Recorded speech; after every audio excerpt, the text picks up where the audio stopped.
covered with all the injuries on the offensive side? Does the defensive side kind of take it as more of a challenge or put more on your plate that you guys have to continue what you've been doing? No, we don't. It is a team football game, but from our mindset, we're trying to approach everything and be our absolute best every single play. So whatever's happening on offense, it shouldn't ever have an effect on what we do defensively. Only because offense is an external motivation, and you never want to be externally driven. You want internal motivation at all times. So for us, we're internally driven on defense to go out there and put out our best performance. You and Kyle speak during the week or on Saturdays or whenever about, hey, this is what we got going on offense. This is how we want to. Is it intertwined, or does it have to mesh at some point? Yeah, Kyle comes and talks to me every day about what we're doing, what we're trying to do. We watch practice together. He watches special teams with Hightower together. I mean, he's, like I've told you all before, he's relentless in the film room. So he is constantly making sure that we're all on our P's and Q's, if you will, and that we're all tied in together and we understand exactly what's happening game plan wise and what needs to do. He's very big on what it takes to win, and so that is a big discussion that happens on Monday, Tuesday, Wednesday, Thursday, Friday, Saturday, all the way leading up to kickoff. He's still grabbing us and just talking through stuff. So he's the dialogue with coach is never ending. The Rams have historically put up a lot of points on you guys the last couple of years. How much better equipped are you to take on that offense this year? You know what? I don't know if it's better equipped or anything like that. They have loaded up points, except for when they had that backup plan. I don't remember his name, but bring him back. But no, I'm just kidding. But they're very talented. All this narrative about that they've taken a step back, I don't see it. They're putting up points at a rapid rate. Their drop-back game is better than I've ever seen it. Their play-action pass and run game is still there. Sean and his staff still do an unbelievable job calling plays, setting things up. And when you're out of the first 15, which is always exotic with this system, it's not over. Just like with Kyle, when you're out of the 15, it's just starting. First 15, it's because you've got to be on it with what you've shown, what your players look like, what holes are being filled in, and you've got to be able to coach on the sideline to make sure that all those holes that we're putting on tape are filled, because that's what they're looking at. So it's a great challenge for us. It doesn't matter who we have on the football field, because schematically and team-wise, this is by far our greatest challenge. So, in terms of the adjustments you've made along the defensive line by using more wide nine, it would seem like that is sort of designed to counterattack the outside zone that the Rams run. When you guys were making those decisions about tinkering the defense in the offseason, were the Rams and maybe other teams in the division part of the emphasis behind that? we're always, in off-season, you're always trying to win your division first. It's the easiest way to the playoffs. But just as an overall structure of how we can get faster as a defense, I've always talked to you all about eliminating the gray area. If we go black and white, you can maximize the players' athleticism and you can maximize their speed. So with the system that Kasarik has brought in, tying it into what we do from a coverage standpoint and with our run fits and all that stuff, we've been able to get faster up front. And there's an old saying that when your D-line is running the way they do, your defense looks very, very fast. And when your corners hit the way ours are hitting, it will look like a very physical defense. Linebackers, you're expected to run and hit, so that's very natural. But just the overall speed and the intensity and the violence at which those guys play with up front is the greatest benefactor to the whole thing. So. You guys, I mean, he's the number 2 pick and a very talented player coming in, but it seems like now Bosa is already one of the best edge rushers in the NFL. Is he surpassing your expectations at this point, or is he about where you thought he would be at? He's about where we thought. He's doing a really, really nice job, but it's no different for him. Said it to y'all last week. I mean, as much as people are praising him today, he can go out and lay an egg. Same thing with the defense. We can go out and lay an egg on Sunday, and they'll have people with tar and feather us as we walk out of the stadium. So it doesn't matter. The truest measure of consistency is the truest measure of performance. So we've got to go out and do it every single day Because no matter what we've accomplished today, there's a whole line of people just waiting for us to fail so they can go talk. And so we just got to be focused on us, and us means getting better, being great at our technique, being relentless in effort, being relentless with violence, and just being relentless in our overall pursuit to be perfect every single play. And if we do that, it doesn't matter what happens around us. Internally, we'll be able to get to where we're trying to go. I was talking yesterday kind of about the trial and error that goes into what moves work and setting moves up for later on. I'm just curious what your role is in kind of helping him through that, helping him understand what are the things that work at certain situations. And Are you talking about Nick? Yeah, Nick, sorry. So between Chris Kasarik and Chris Kiffin, they do a fantastic job just talking through with those guys, showing them tape, showing them what their O-line looks like, showing them strengths, weaknesses, where they're vulnerable, not only as individuals but in protection. They do as good a job as anyone I've ever been around with regards to attacking not only individuals but protection. So they're very, very good at what they do. I try not to mess with those guys too much. I don't want to screw them up. but they do a good job, and it's really tied into what we do coverage-wise with regards to our third down packages and our first, second down packages. We're tying it all into coverage. So. Watching, do you see, well, just even, I know it's only been a few weeks, but do you see from week to week him kind of implementing things that he's just kind of adding to his game as he goes along and is kind of figuring it out? With Nick? Yeah. Yeah, absolutely. He's and that's all of them too. I think when you look at Buck, he's had 3 games in a row with 3 sacks. He's learning how this whole thing ties together. D Ford has had 2 sacks in 4 games, which is, I know we'll probably expect more, but in my mind, he's done more than anything we were able to generate from a year ago.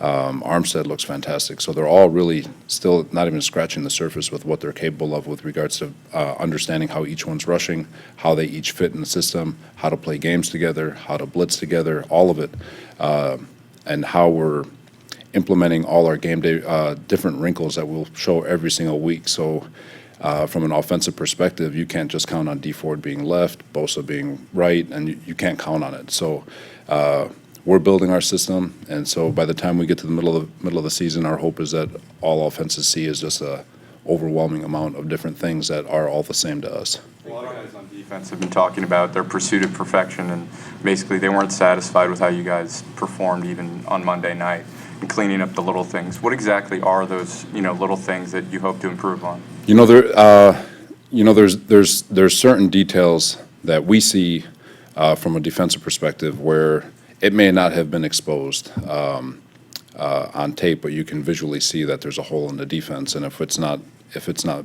fixed, 99 out of 100 times it can be fixed with proper technique. And so just making sure that guys hone in and are always looking at their technique, always looking at where their eye placement is, always understanding what they're being asked to do and what they're being asked to stop, so that way they can be tighter in coverage. The whole idea of making sure that offenses just feel claustrophobic with regards to the way the football field feels to them. And so when we watch tape, our job is to try to make it feel as tight as possible to an offense, and you only do that by playing with like I said, with effort, great technique, and violence, so that field just feels really, really small. How can you turn that, 51 1/3 or whatever it is? How do you make that feel like it's 45 yards wide? You just keep trying to condense the field, and you do that with, like I said, speed, effort, technique, all that stuff. So. Two-part question. Oh, sorry. No, man, go ahead. Two-part question, so Eric, you'll have to wait at least 2 more questions. What we see on third downs, how much of that is set up by what you guys do on base downs?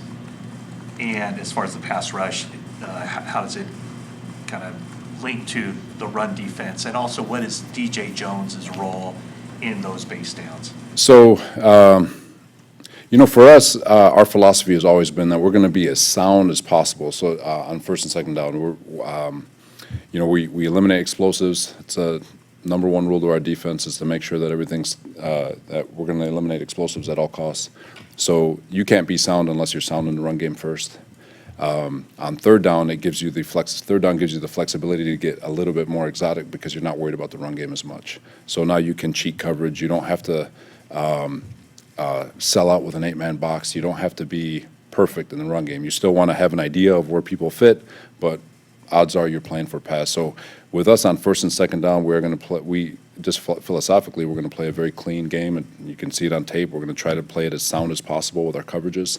And then when we get to third down, that's where you'll see all the different shows, all the different exotics that we'll create week to week. And DJ, on first and second down, just being a big part of it. His explosiveness at that 2-eye spot, his power, his strength, all that stuff. I think he's a problem in there for guards and centers who try to double team him and all that stuff. So he's a good player, and he has pass rush ability. So if teams do try to play action pass or just drop back on first and second down, he is strong enough and explosive enough to create some pocket push in there, so our ends and our 3 technique can go work also. Couple more? My turn. Do you think a defensive line can set the tone or form the identity for an NFL team? Yeah, I think I said it up here last week or last year. Somebody asked me how important is what a good pass rusher do, or an edge rusher do for the defense, and I equated it to an offense needing a good quarterback. And I say it that way because the most important position on the football field is the quarterback. And the only position that can really disrupt a quarterback is the defensive line, if you really think about it. You can be a team that constantly blitzes to disrupt the quarterback, but you're just leaving a bunch of holes in your coverage. But if you can do it with 4, and you can make that quarterback uncomfortable, you can play a very sound coverage in the back end and speed up his process, and that's where you get quarterbacks making bad decisions. But the defensive line, it's our philosophy anyway. I know that when you look at other defenses, they may have different philosophies all the way around, but for us in our system, that defensive line is everything. No disrespect to edge rushers that were here the last 2 years, but you quite clearly didn't have anything like that. I mean, were you waiting for these additions? You know what? It is. Kyle, John, Adam, Martin Mayhew, they've done a great job. They've been very patient. It would have been very easy to go draft people that we weren't completely sold on in the first 2 years. It would have been very easy to go trade for people that we weren't completely sold on. It's a credit to them and really the York family just to understand that it takes great amounts of patience when you're trying to build a roster the right way. And they really were relentless every year trying to get the right fits for the defense, the right fits for the offense, the right fits for special teams. And it just so happened that this year the stars kind of aligned and we were able to get the pieces we needed. But I've said it to people, I think one of the best things we've done all offseason was Chris Kasarik bringing in his system and the way he speaks to those guys and his clarity on how he teaches that D-line, eliminating any gray area that they might have.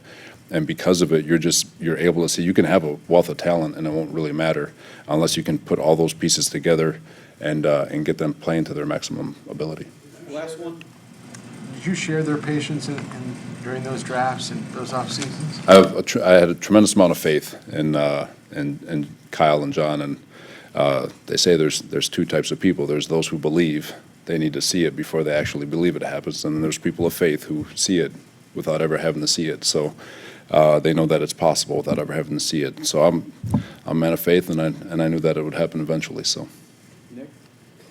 Just obviously you expected a turnaround here somewhat, but other than just kind of normalization here, what do you attribute to the kind of avalanche that you've got here in the first 4? I think we're getting the bounces. I mean, you think about the play on the goal line. We didn't do anything special. We actually screwed up the coverage, and it bounced off of 11's hands and right into K1's hands. That didn't happen a year ago. Special teams got a takeaway. Didn't happen a year ago. We just were unlucky, even though special teams forced a lot of fumbles last year. It just wasn't happening for us. And but at the same time, Sherm has always played a very smart style of football, just using him as an example. And he ran the route. Through film study, he ran the route for, I forget who, I think it was 11 running that route too. And he ran the route for him, 11 aborted mission. And then Bosa had pressure. So he had to get rid of the football. But if you actually go back to last year, Sherman ran the route for a lot of people last year. Quarterback just never got rid of the ball. He didn't have a lineman hanging on him. Where this year that's happening. And so quarterbacks have to get rid of that football. They have to make the decision quicker, and either that or they're taking sacks, or In one of the cases, Baker fumbled. So it's all rush and coverage tying together, and when you're confident in your rush, you can start playing smarter on the back end level, and you can start getting tighter.